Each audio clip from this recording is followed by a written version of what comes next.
Are there any questions so far? No. Anyone else?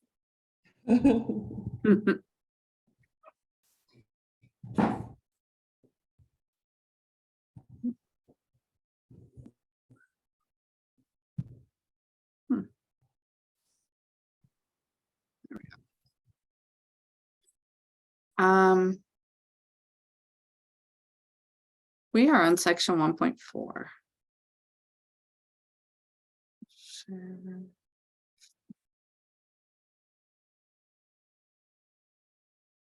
I brought this up because we'll need it for one of the problems, but so these outlines that I have, sometimes I print them, sometimes I just open them on Blackboard. Those are on As You Learn.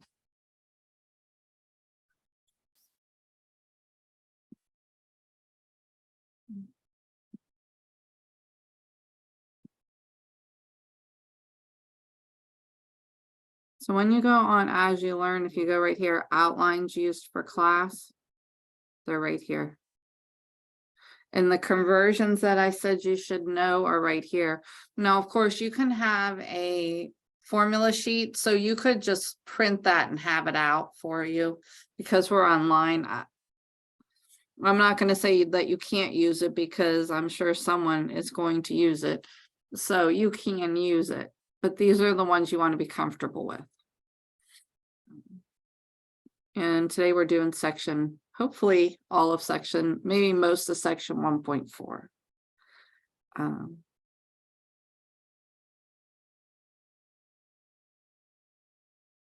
So you don't need to write all this down, it's there. There's, I think we cover 4 different ways of communicating quantitative information.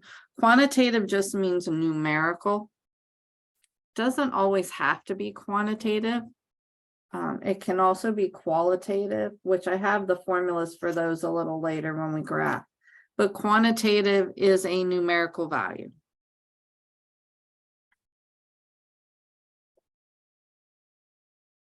One way of doing it is verbal communication.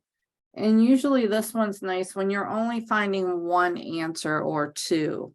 If you have a lot of different values that you're using, then a lot of times a table is better. So if it's just one thing, kind of like your project, if we were just doing one of them and how many it would take to get to the top of your item, say, I don't know, the swaying mile high bridge. And if we were finding how many dogs it took to get to the top.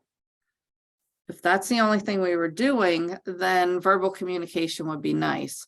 You use different graphs and different slides because you couldn't put it all in one. If we wanted, we could have made it a table with each animal and food and your item to get to the top, how many of them it took. So you could have made a table to do that.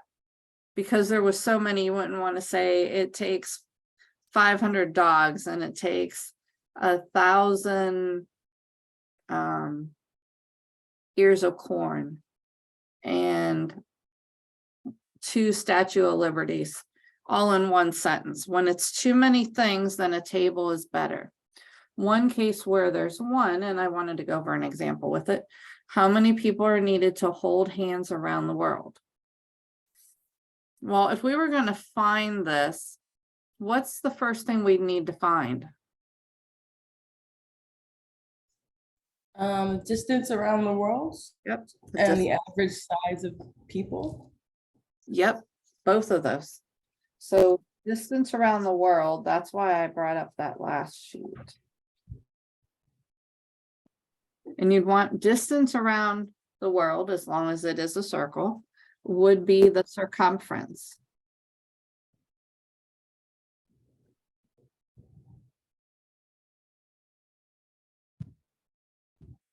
And if we look at that, 24,901 miles.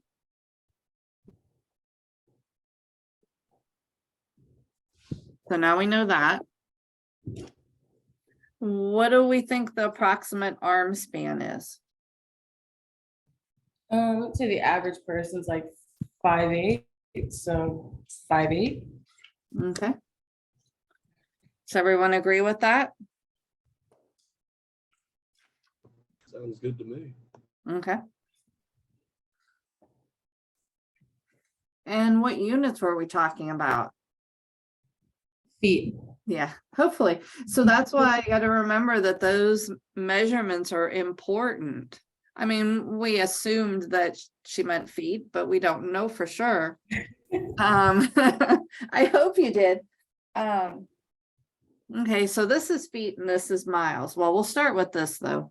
24,901 miles. We need to convert because they need to be in the same unit. It's easier to go to smaller units than it is to go to larger, because a lot of times when you go to larger, you're getting these small decimals and then you got to make it smaller units again. So it's better to change this to feet. How can we convert that to feet?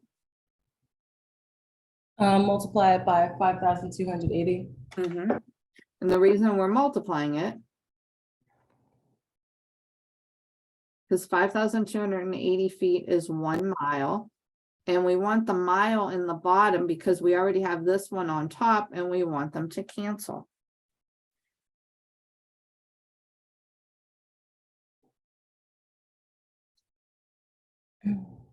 Now, what are we going to do with the 5.8 feet? Are we going to multiply or divide? Divide. Exactly. Because one person's arm span is 5.8 feet, and we want the feet to cancel.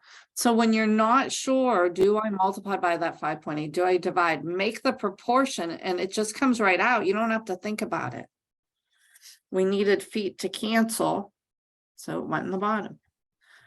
Now the only thing we have left is people. So when we multiply across and divide by the 5.8, we'll have the number of people.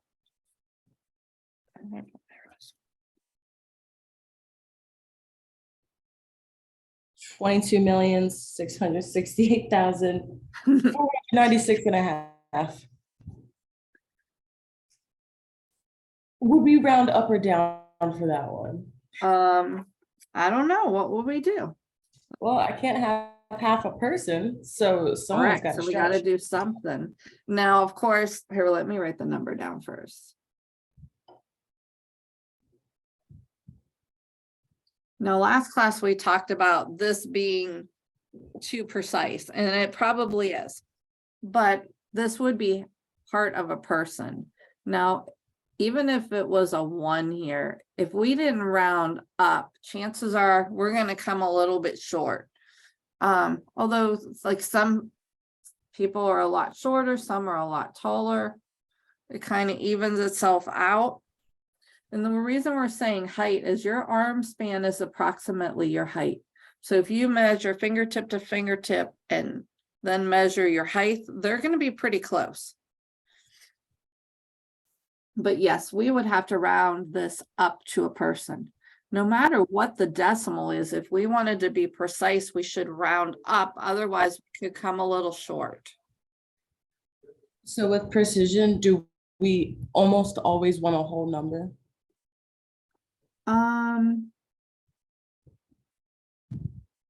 Depends. Not necessarily always. I think whole numbers make it easier, but if we were trying to be precise and we're making a cake and it comes to a fractional amount, like a half of a teaspoon, we wouldn't want to round to a whole teaspoon, especially if we're talking about salt, because then it's going to be too salty. So in some cases, it has to be more precise than others.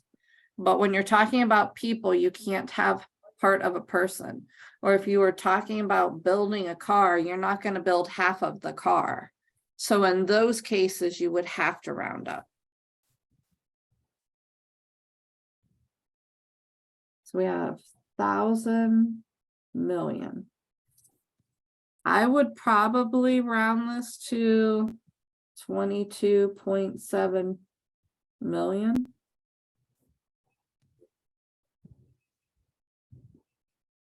But that's just me.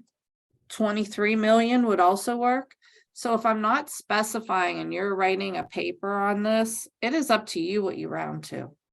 If you want to keep it precise, you can, but it's not necessary.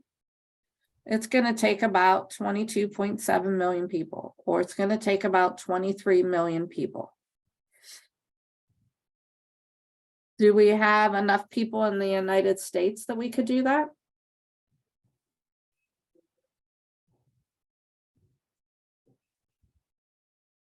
How many people are there in the United States?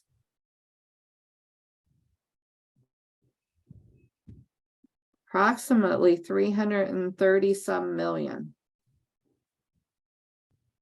I think it's 332 point something, but way more than enough people.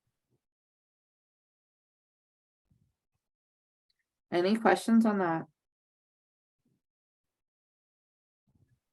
So if you needed to be precise, you would use this.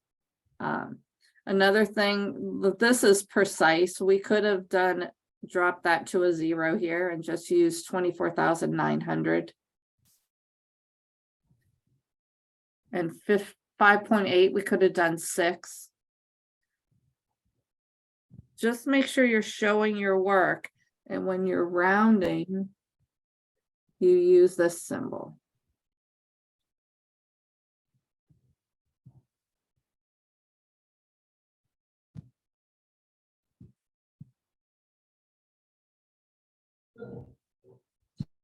But any questions?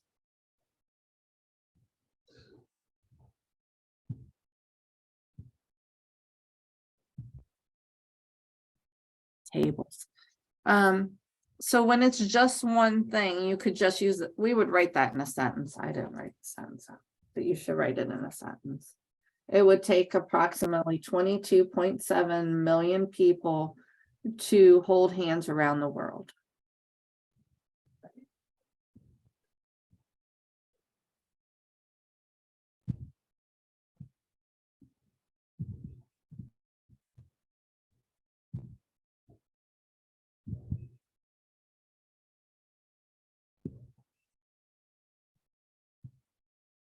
Make sure when you unmute yourself that you remute yourself. Just to get rid of background noise. It would take approximately 22.7 million people to hold hands around the world.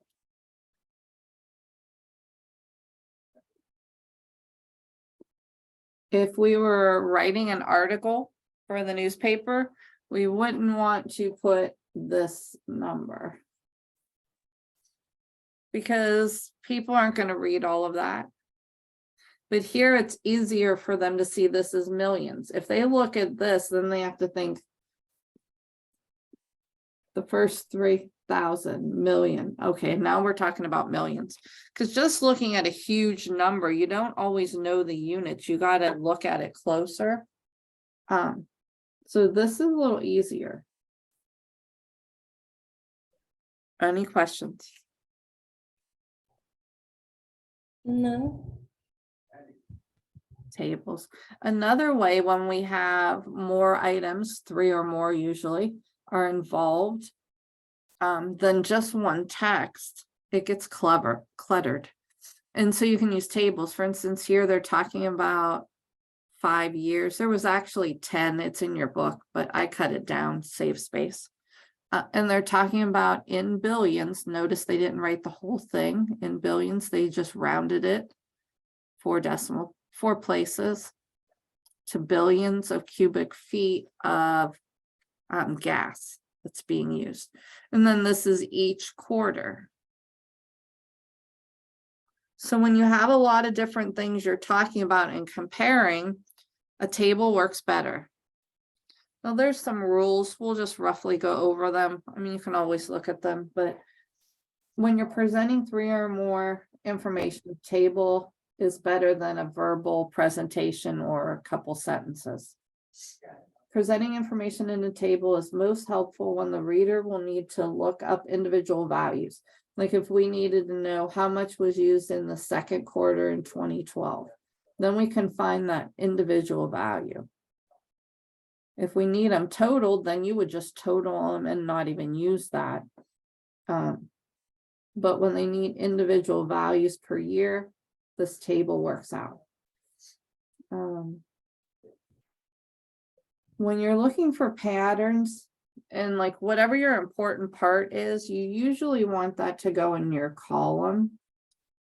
So separating them by quarters, that way each year you can see what's happening in that quarter is why they chose that. Going across quarters and then years would also work. It's just easier. I would think you'd be breaking it into quarters. If they wanted to look at each year separately, then maybe you want years on top. And that's just a preference. Neither one is right or wrong. Any questions on that? No. The level of precision used for data presented in a table should not exceed the minimum needed to communicate effectively. Like we didn't have to put all those billions, all the zeros for the billion. Just putting the beginning helps you understand how much it's changing. They probably even could have dropped off one more place value and just used 3. But billions was an easy cutoff, so billions starts here.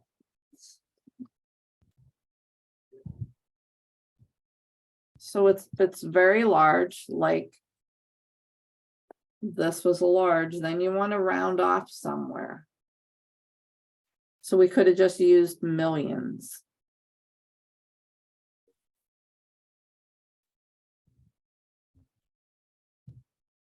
Any questions on table?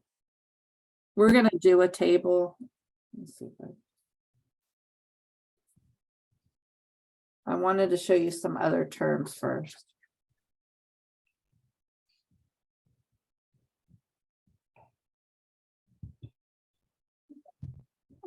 Graphs are another way of communicating. We encode numerical values as visual objects, often presented relative to 1 or 2 axes. A graph, therefore, is a visual display. It can be quantitative or qualitative data.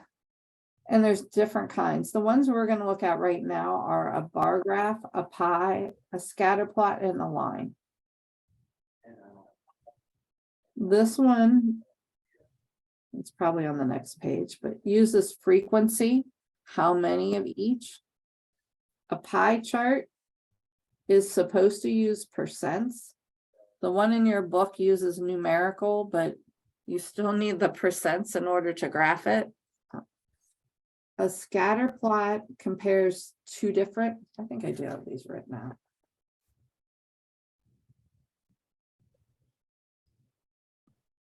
So qualitative data, I will keep talking about both of these. Qualitative data describes a quality or characteristic. It's usually not a number. Favorite color would be one. What else?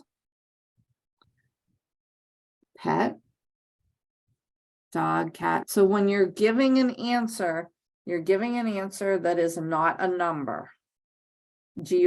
What pet do you own? So it would be dog, cat, none, lizard, whatever it is.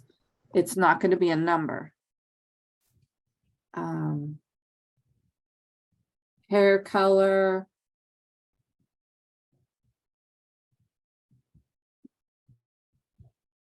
What building you're in, what street you live on. Those are all qualitative data. What season is your favorite? All of those answers are not a number. There are a few things that are numbers that are qualitative, simply because putting them in an order wouldn't make sense. Adding them up and dividing how many there were, like finding an average, wouldn't make sense. When you think of your phone number, other than maybe the area code separating things, putting them in numerical order wouldn't make sense. It wouldn't have any meaning. Adding everyone's phone number together and dividing it to get an average, it's not going to have any meaning. So phone number is qualitative. The same thing with your social security number. Putting them in order doesn't have any meaning. It doesn't even have that you're younger or older, because the beginning of my social security number is the same as 2 of my children. And so it doesn't, putting them in order won't make a difference. So there's a few numerical ones. Zip code is another one.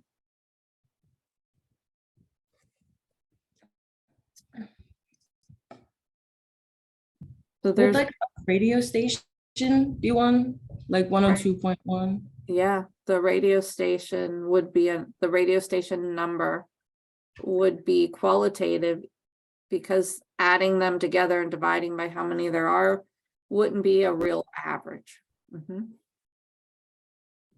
So there's a few number ones out there, but for the most part, it's not non-numerical. Qualitative data has to be a number. It has to be something you can count or measure. How many pets do you own? That would be quantitative, because then I can find out how many pets everyone owns, add them all together, divide by how many there are, and I'll know on average how many pets my students have. So it's something that can be counted. I can count how many pets that are owned. Now, when it's a counting number, that's called discrete.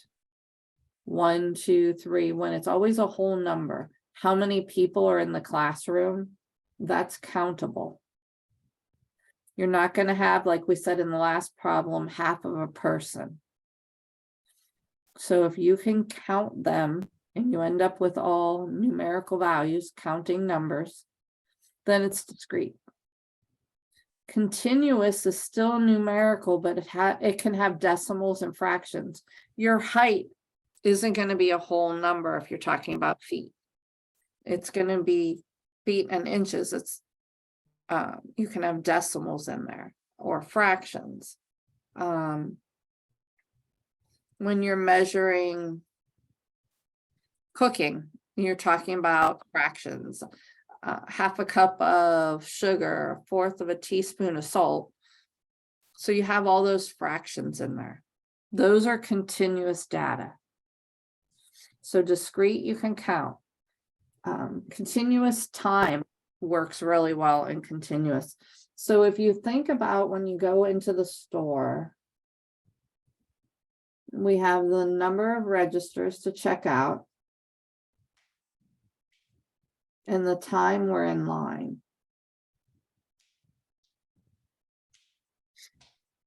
The number of registers would be discrete. I can count how many there are. There is not going to be half of a register.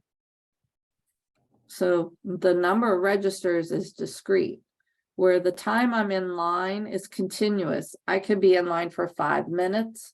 I could be in line for a half hour. If it's Black Friday, maybe it's 2.5 hours.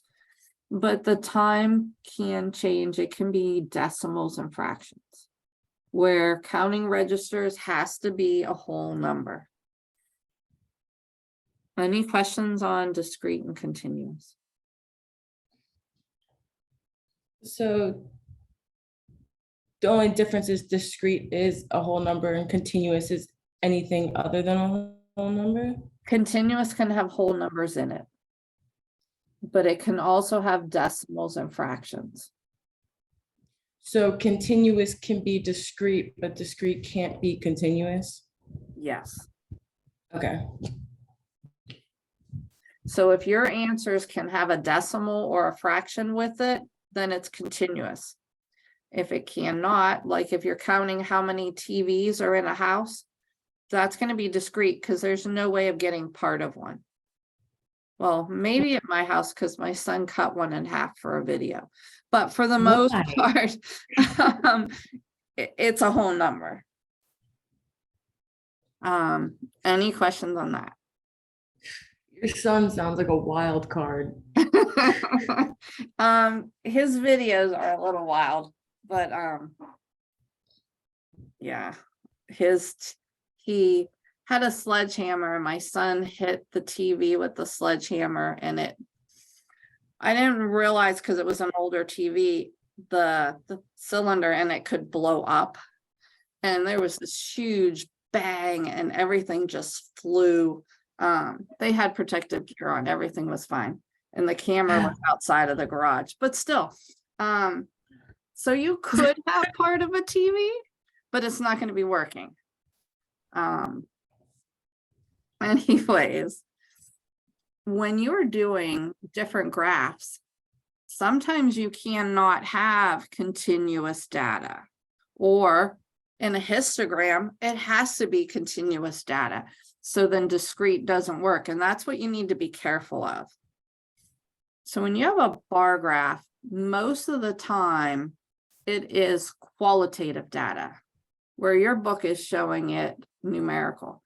If you're going to do numerical, it has to be discrete because a bar graph does not touch. When they're touching, that's a histogram and that's continuous data. But a bar graph has to be either qualitative or discrete. So it can be qualitative data. If it's quantitative, it needs to be discrete. You can't have all those fractions. It's not continuous. The bars don't touch. They don't have to be decreasing like this one is. It doesn't matter if one's up, one's down. That doesn't matter. When it's decreasing, that's a special graph, which we're not getting into, but it's called a Pareto graph. But when that happens, they also touch. So this is a definite bar graph. They just chose to put them in decreasing order to show you that. They don't have to be in decreasing order. And they're showing you the frequency. So this was the composition of lunar soil, the amount of oxygen. Gosh, let me make it a little bigger. Oh, that's not gonna let me. No, that just made it blurry. But it's the different parts that can be in there. And they showed what it most, putting the bar graph in order in this case was good because it shows you there's more oxygen than the others. And it shows you how it breaks down.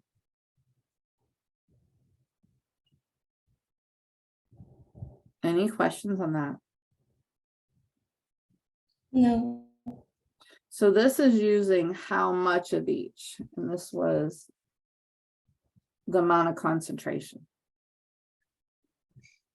This one, the pie chart, it can take the same data, and again, if you're going to use it with continuous data, you would break it into parts, but usually this is also discrete or qualitative. Notice this time this is qualitative, so was this one, because the answers were words. This is the waste production that I found online, but paper and cardboard 14%, plastic 6%. And putting it in a chart, you can see that this one is the most, which is sweepings from the street. And then we have the organic waste 6%, unsorted waste 14%, and so on. So a pie chart takes your percents and puts them in a circle. Notice 48%, almost half, so it made it a little less than the half mark. Any questions?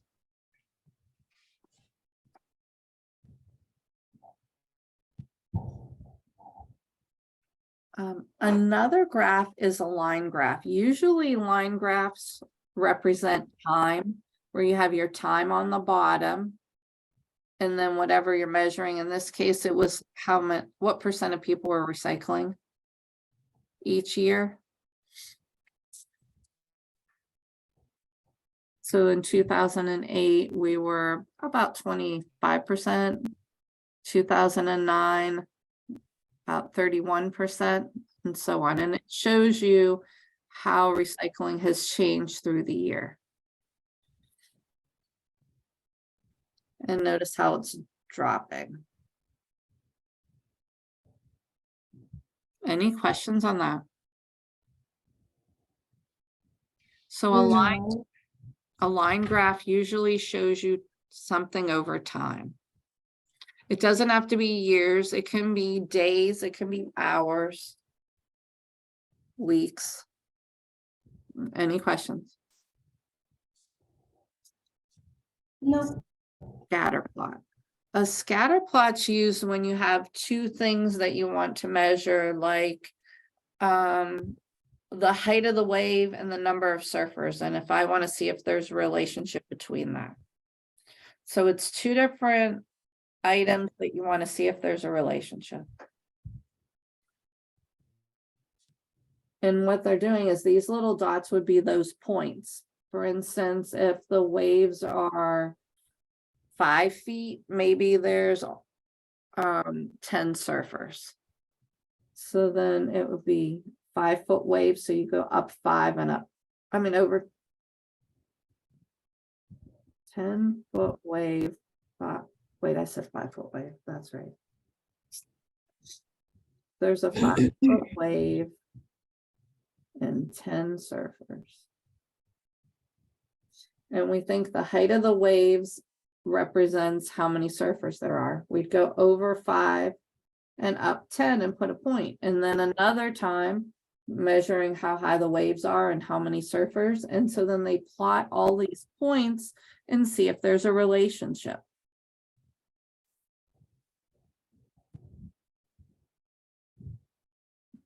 And that can be with anything. I've had students do projects on the weight of the bullet and how fast it goes out of the gun.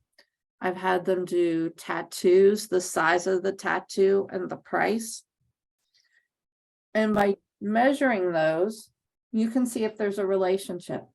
This one here, if they're all in a line like this, there is a perfect relationship. So you can find a line that will give those exact values. This R here, that's a correlation. It tells you how strong it is. When R is 1, then there's an exact relationship between the equation that you find and the points. So if it's 1 or notice a -1, there's an exact relationship. This one's positive, so it's increasing. This one's negative, so it's decreasing. But if it's close to 1 or -1, there's a very strong relationship. Notice this one they're saying is 0.8. Notice the points are very close to the line. So we could find a line and it would give us a pretty good estimate. Nothing ever happens exact. But if we can get as close as possible, close to 1 or -1, then we can get a good estimate. Notice though, as you're getting closer to 0, like the 3 and the -3, the points are more spread out. Then that's not going to be as good of a representation when you find the line. So this is a weaker relationship between the data. This one's a positive relationship. As X increases, Y is increasing. And this one's a -1. As X increases, Y decreases. Notice when there's no relationship, everything's just spread everywhere. So you want to try and find data, well, to see if there's a relationship, it needs to be close to -1 or 1. Any questions on that? No. Okay, drawing a frequency table. This was, I found online, the 10 biggest landfills and how many acres they are. So if you think about that first one, the verbal sentence, if I was going to rate this out and just put the 10 biggest landfills in the world, Apex Regional is 2,200 acres. And then you just start listing them all. People are not going to read all that. It just keeps going and going and going. So you need to put a table.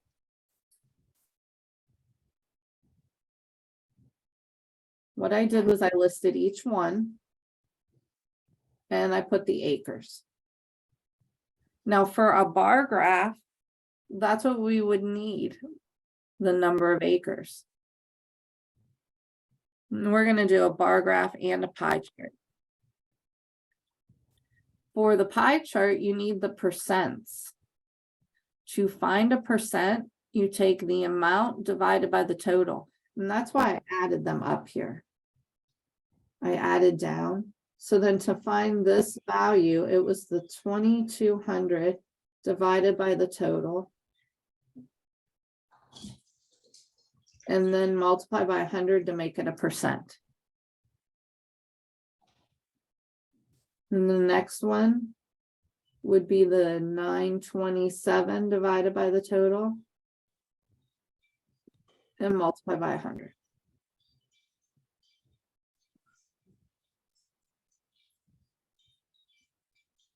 Any questions on that?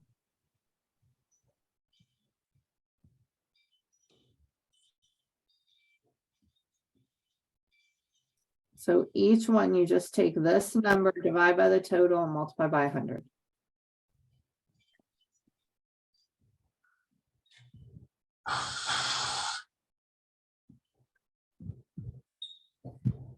Now I think let's see, put the data in Excel.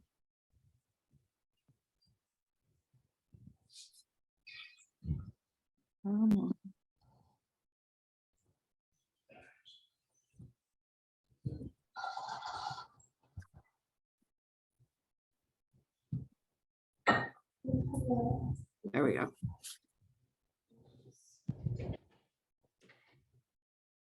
So if we wanted to do a graph by hand, I listed all of them here, and then I put the acres. To do a bar graph, you can highlight. No, I'm not going down to total. I'm just doing the values from the landfill. You highlight them and then you go to insert.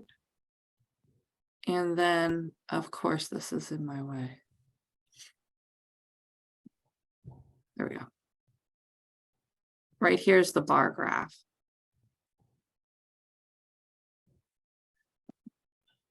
You can do them up and down. You could do them across.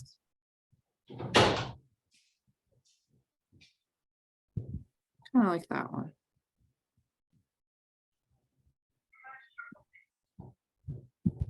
And it shows each one.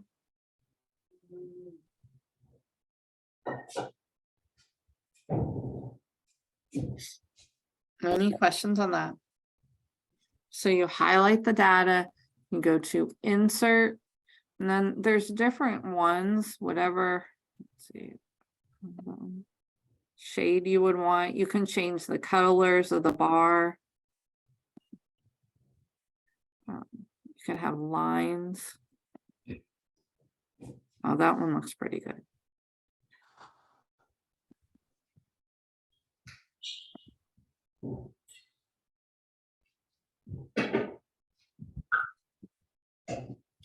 Any questions?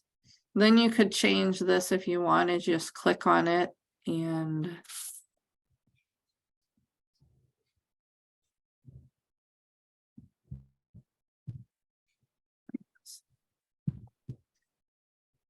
you can also label the sides.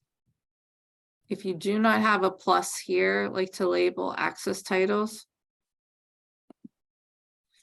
it also has it under add chart elements over here.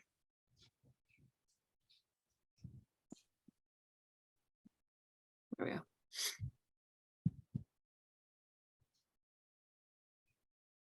Any questions on that?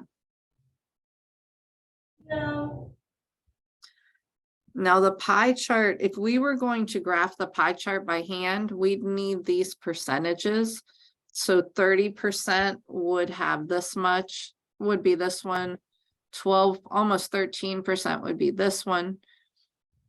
But when you're doing it on Excel, it finds the percents for you. So I'm going to get rid of this one. Maybe. There we go. My data is highlighted. Go to insert, and then you want the pie right here. You can go this way. You can use this one. And it shows you each of them now.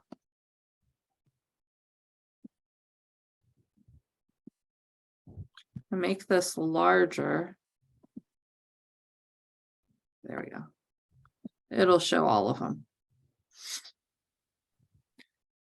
Again, you can change the title. Notice this doesn't have the percent, but there's ones up here you can click on that will have the percent. That one does. That one, that's pretty nice. But that way, then it found the percents for us. We didn't have to use them on this one.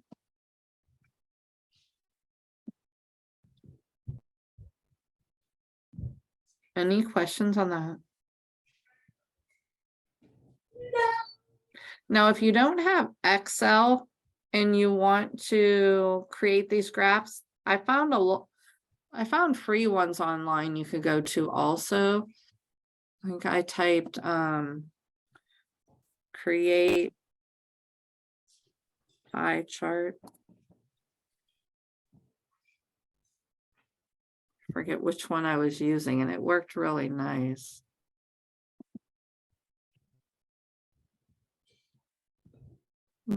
Here's one, but there's some that you can download. I didn't try this one. The one I had looked at was definitely user friendly. Where's it stuck now? There we go.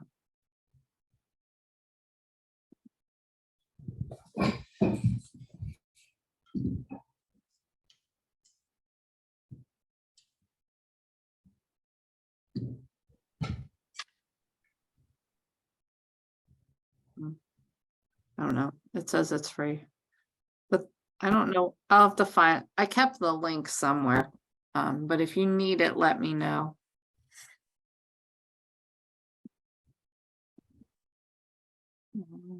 There we go. Any questions on that? How often do you think we'd use pie graphs in this class?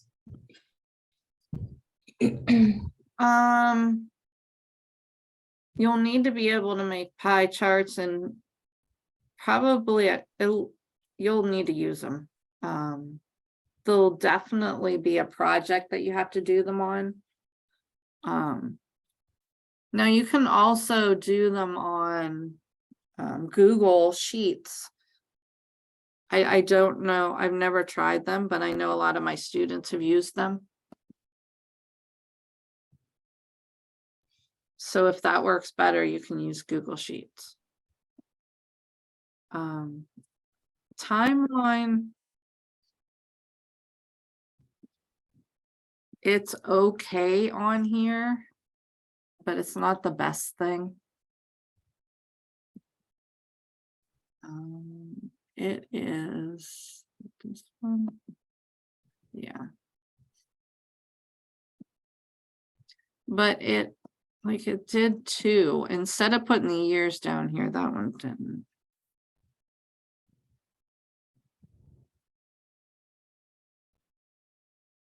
I think instead of highlighting both, you need to highlight just the one. And then go to timeline. No, it's not.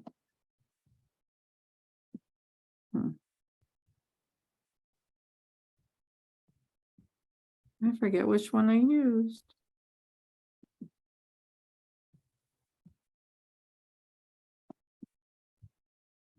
Maybe the scatter plot would work.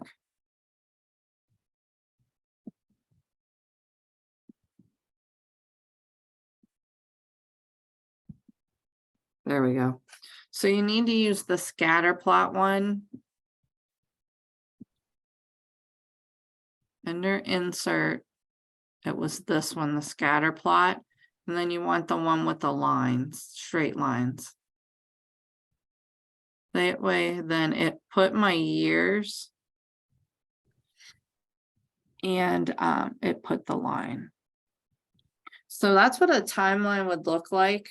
Excel isn't made to actually draw a timeline.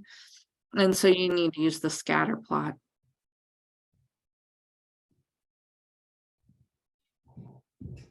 Any questions on that? No.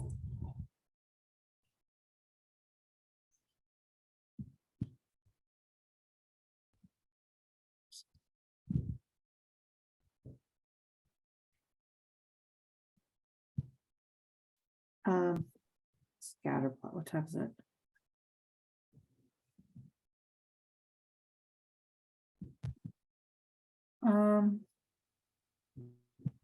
We'll stop here. I don't know if we have time for the scatter plot. I'm going to show you the scatter plot on Desmos because it is the most user friendly there. And we'll start that on Monday.